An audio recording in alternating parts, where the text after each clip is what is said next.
आनंदम। दोस्तों, हम अपनी जिंदगी में डिफरेंट लोगों, चीजों, यहाँ तक विचारों को अलग अलग तरह से वैल्यू करते हैं, यानी उनका मूल्य समझते हैं। या फिर अगर हम कोई चीज खरीदने मार्केट जाते हैं तो सबसे पहले हम क्या करते हैं? हम उसका प्राइस टैग देखते हैं, फिर यूज के हिसाब से हम उसे खरीदते हैं या उसकी वैल्यू करते हैं। यानी कुल मिलाकर हर चीज पर आज प्राइस टैग लगा हुआ है। दोस्तों, अब बात वैल्यू की हो रही है तो आज मैं आपको एक कहानी सुनाती हूँ। मनीष रात को सोने की तैयारी कर ही रहा था कि माँ ने उसके रूम में आकर सामान की लंबी चौड़ी लिस्ट पकड़ा दी और कहा, कल संडे है, ये सारा सामान मॉल से ले आना। और हाँ, तुम्हारे स्पोर्ट शूज भी खराब हो गए हैं, वो भी जरूर लेते आना। वैसे मैंने लिस्ट में लिख दिया है। उफ, इतना सारा सामान एक ही दिन की छुट्टी मिलती है, उसमें भी काम, माँ भी ना। खैर, संडे को मनीष मॉल के अंदर गया तो उसने वहां बहुत कंफ्यूजन देखा। लोग भीड़ लगाए हुए थे। उसे लगा शायद कोई सेल चल रही है। पहले वो कपड़ों के सेक्शन में गया। उसने देखा कि ब्रांडेड स्वेटर सिर्फ 100 रुपए में मिल रहा है और सिंपल से सॉक्स 5,000 रुपए में। फिर उसने क्या देखा दोस्तों कि चॉकलेट का प्राइस टैग 20,000 रुपए का था। वो बहुत सरप्राइज्ड हो गया। आगे घड़ी वाले सेक्शन में सेल्समैन लोगों को 250 रुपए की रोलेक्स वॉच दिखा रहा था। ज्वेलरी सेक्शन में 24 कैरेट गोल्ड नेकलेस सिर्फ 150 रुपए में बिक रहा था। दूसरी तरफ उसने देखा कि एक लेडी एक साधारण सी बाथरूम स्लीपर्स पर 5,000 रुपए का प्राइस टैग देखकर कह रही है, वाओ, कितनी स्टाइलिश स्लीपर्स हैं, मैं इन्हें जरूर खरीदूंगी।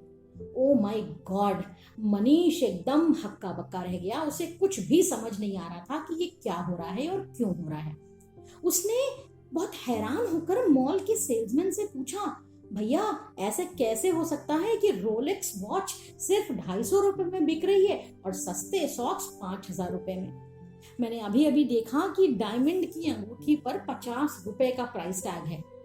मनीष हैरान था कि तभी सेल्समैन ने मुस्कुराकर जवाब दिया, सर, कल रात को मॉल के अंदर कुछ लड़के घुस आए थे और प्राइस टैग्स की अदला बदली करके भाग गए। ये इसी वजह से हो रहा है, आप भी इसका मजा लीजिए। मनीष शॉक्ड रह गया और सोचने लगा कि क्या लोग इतने कंफ्यूज्ड हैं? मुझे तो कुछ समझ नहीं आ रहा है कि ये क्या हो रहा है। अचानक मनीष की आंखें खुली और उसने देखा कि वो तो बस एक सपना था। पर दोस्तों, आज हकीकत यही है।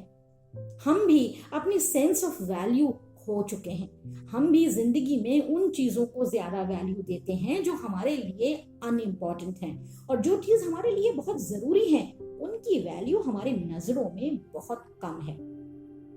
जैसे जब हम अपने बच्चों के लिए कोई बड़ा टॉय या फिर गैजेट खरीदने जाते हैं तो हम महंगे प्राइस टैग वाली चीजें ले आते हैं, पर ये ध्यान नहीं देते कि हम उनके साथ क्वालिटी टाइम स्पेंड कर रहे हैं या नहीं।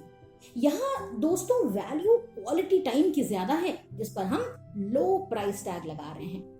हम हाई प्राइस टैग वाले गिफ्ट्स अपने रिलेटिव्स को दे रहे हैं, पर क्या अपने साथ उनकी मजबूत रिलेशनशिप को वैल्यू कर पा रहे हैं? हम सिर्फ ज्यादा पैसे कमाने को वैल्यू करते हैं, पर किसी जरूरतमंद की मदद करने में दोस्तों 10 बार सोचते हैं। आज स्टेटस बढ़ाने की होड़ लगी हुई है, पर स्टैंडर्ड ऑफ लाइफ बढ़ाने की वैल्यू बहुत कम हो गई है। हम वैल्यू करते हैं दूसरों को ज्ञान बांटने पर खुद पर कितना अप्लाई कर रहे हैं इस बात पर ध्यान नहीं देते।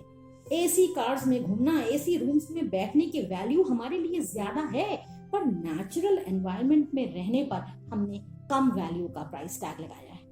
हम पास्ट की टेंशन्स और फ्यूचर की प्लानिंग में अपना टाइम वेस्ट कर रहे हैं, पर प्रेजेंट टाइम की वैल्यू नहीं कर पा रहे हैं। और ऐसे न जाने कितने एग्जाम्पल्स हैं। दोस्तों, मनीष के सपने की तरह हमारे जीवन में भी लगता है कोई चुपचाप अंदर आ गया है और उसने हमारी लाइफ के प्राइस टैग्स को बदल दिया है। हो सकता है उसने लाइफ के competition, position, name, fame, promotion, show off, money और पावर पर हाई प्राइस टैग लगा दिया है, और happiness, family, relationships, peace of mind, love, kindness, friendship और कंटेंटमेंट पर बहुत सस्ता प्राइस टैग लगा दिया है। दोस्तों, ये सपना कम, रियलिटी ज्यादा है। आंखें खोल कर देखिए, चीजों को समझिए, प्रायोरिटाइज कीजिए, फिर डिसीजन लीजिए। आखिरकार लाइफ हमारी है और हमारे लिए वैल्यूबल क्या है हमें पता होना चाहिए। आनंदम।